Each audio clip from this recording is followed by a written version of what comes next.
Welcome back. Happy Friday the 13th. I hope you are doing the same as me, which is marathoning Friday the 13th movies. I usually watch 1 through 4, but I've done that so many years that I decided to go with Tommy Jarvis, and I watched 4 through 8. I'm on number 7 right now. 4, I think, is still my favorite, the final chapter. I give it a 9 out of 10. The rest of them are 7s, some 7.5. They're all good. I love them, but the final chapter has it all. Great characters, great story. Anyway, that's not what this is about. This is a Blu-ray update. So let's get started with it. First up is a film that needs to be talked about more. Probably going to do a separate video about this film, and that's Elliot Gould and The Silent Partner. Definitely, this is a Kino release. Highly recommended. Underrated film. Elliot Gould plays a bank teller that becomes a bank robber. Fascinating stuff. It's got an audio commentary. Highly recommend this release and the film itself. Next up is, I usually don't go for these steel cases, but these things are gorgeous. They're from Scream Factory. Humanoids from the Deep. Already got this, but this has a new scan and it's beautiful. And these cases are outstanding. It has a 20-minute making of featurette and some interviews, but no audio commentary. But it's a great scan of the film. If you like the film, which I do, you definitely need to get it. It's an interesting Corman film, monster movie film, in that it was directed by a woman, and it's interesting. Corman told her, this is going to be about a monster that rapes virgins. So what she did was, in all the kill scenes that involved a male, it was brutal, gruesome, just in your face, and all the rape scenes were like muted, in shadow. You couldn't see anything. So Corman had to get a second director to reshoot all that stuff. Funny story there. Definitely recommend the release. Next up, Universal Classic Collection. This is volume 2. This has got some films I haven't seen before, and I thought I'd seen everything back in the 30s and 40s. Murders in the Zoo, haven't seen that. The Mad Doctor of Market Street, hadn't seen that. Strange Case of Dr. X, of course, I've seen that. And The Mad Ghoul. Scream Factory release, and it's got, of course, audio commentaries and a lot of interesting background on the film. Definitely recommend it. And then here's the best one. This is volume 1, which has Bora and Bela together. Invisible Ray, Black Cat, The Raven, and of course the weakest of them is the Black Friday crime comedy film. But this is new scans of the film. They look great. I watched the Black Cat, and it looks awesome.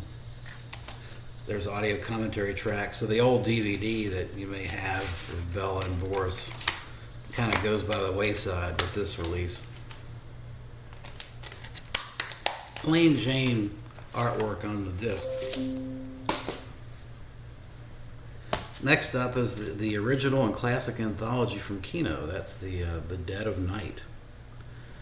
Of course, this is an outstanding movie, great anthology, a classic, and it's got Tim Lucas's audio commentary track.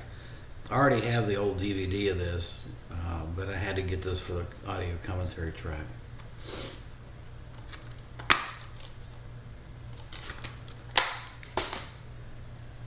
Alright, next up is Indicator, limited edition. This is limited to 3,000. Dennis Hopper, the last movie. And it's not literally his last movie. That's just the title. This was made right after Easy Rider. And coming on the success of Easy Rider, Universal gave Dennis Hopper carte blanche to make whatever he wanted. He decided to make kind of a Western. He indulged himself, and unfortunately the film was a critical and commercial flop. So I'm really interested in checking out not so much the film, but the background, because the production and those type of things, because basically Hopper became exiled from Hollywood with the failure of this film. Huge booklet, and then it's just a Blu-ray. Not sure if it's still available. Limited to 3,000. Probably not a lot of copies left. Oh, shoot.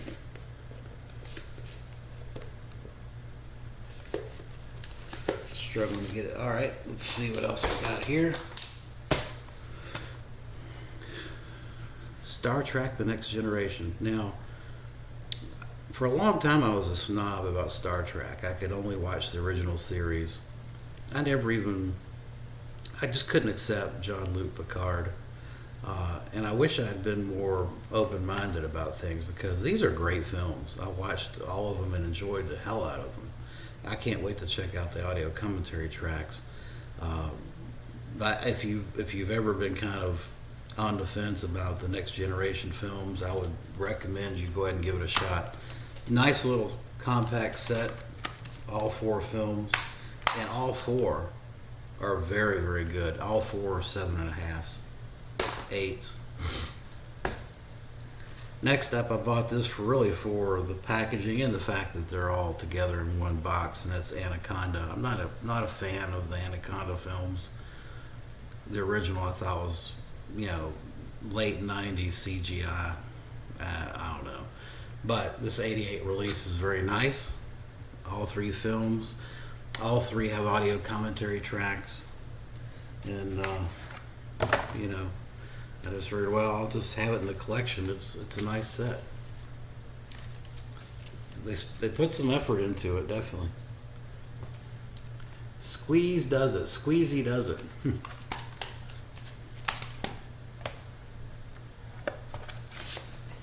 All right, next up, Eurocrime box set. I think it's a German release of 3 kind of lesser known spaghetti Euro crime dramas, and then I think a documentary on Euro crime, Italian cops. It's got Fear in the City and Double Game and Convoy Busters. It's a German release.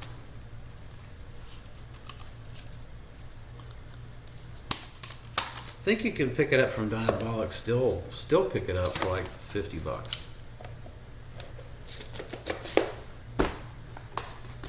All right. Next up, one of my favorite things to sit and do is just vegetate on trailers, and this is Drive-In Delirium. 6 hours, 167 some odd trailers. It runs the gamut: giallo, animal attacks, Hammer. I love these things. I try to get it. This is an umbrella release. Try to get these anytime they come out.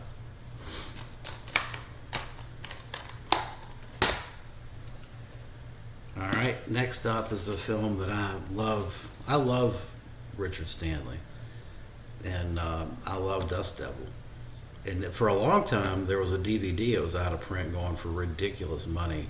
You couldn't get your hands on a copy of this. But thankfully, this German release came out, and it's great. There are some issues with it, though. I'm going to talk about.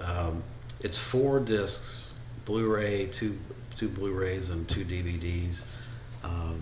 Actually, I think it's actually 3 DVDs. There's the movie itself, and then there's 2 discs that have extras.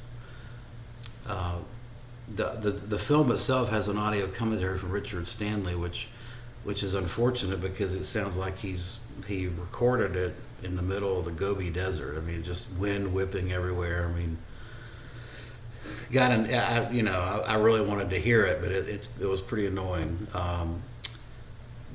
One thing to note about this release is the film itself, the Blu-ray, was region free.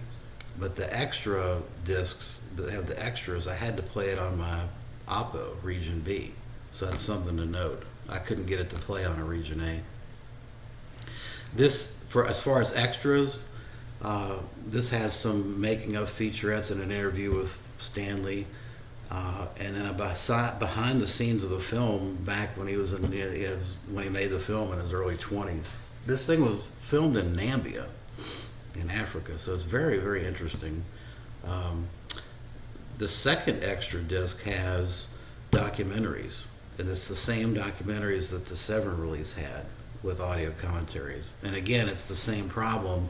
It sounds like Stanley's, recording it in the middle of the Gobi Desert. So I would suggest that if you're interested in watching the documentaries, you might want to check out the Severin release instead.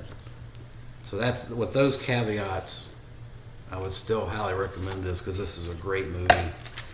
And it's a movie that languished.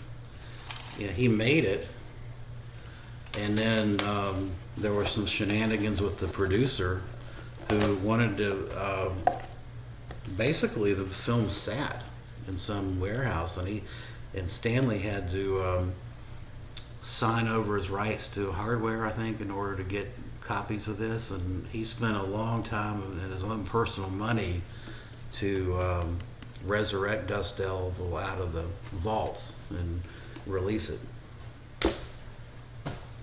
Next, I couldn't resist this. Under $50, Blu-ray, the original Twilight Zone series, all 156 episodes, and it is in these stacked cases, but the trays. But I mean, it's still. It's not too bad, but I don't like these stacked trays at all. Hey, $50. I mean, next up, this is a release I picked up from Turi, T-Money 86, Silent Hill. I'm not a fan of this film. It's been a while since I've seen it, so I do need to give it another shot. In this film, I think I would lay the blame for monsters with no eyes coming out on this film, because it seems like every monster we see now has no eyes. We're over and inundated with that same look. And I think the film suffers from a lot of CGI. But I need to give it another try. I'm probably not being too fair to it, because it's new scan. It's got an audio commentary track. It's 2 discs and featurettes. Another steel case. This is Forbidden World. Didn't have this in the collection, so I went ahead and sprung for it. And then the last but not another one I didn't have in my collection, Galaxy of Terror. I just think these are so cool. This one has an audio commentary track and the making of featurette. And then finally, most of you guys probably already have this, the Norman G. Warren box set from Indicator. It was limited to 6,000, and I did get the replacement disc. Of course, Vinegar Center released these with the exception of Inseminoid, so this is a double dip for me, but this is a beautiful set. I mean, couldn't resist. You got a huge, like 100-page book, poster art, lobby cards, Bloody New Year. I have 3 copies of Bloody New Year now. Inseminoid. All of these have commentary tracks and special features. Terror. The Prey, which is came out, it's a strange movie. It came out about the same time as The Man Who Fell to Earth, and it feels a lot like that. Satan's Slave. So yeah, it's great release, great set. Okay, well that's going to do it for this update. And I appreciate you watching.